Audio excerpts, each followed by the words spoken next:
Hi ஃபேஸ் ஏமன் பத்மன் ஏட் பண்ணுங்க ஷேர் பண்ணுங்க. இனி ஏ பென் பற்றி பண்ண போட்டேன். இப்படி பண்ணி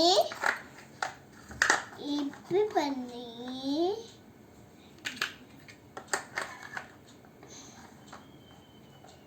இப்படி பண்ணி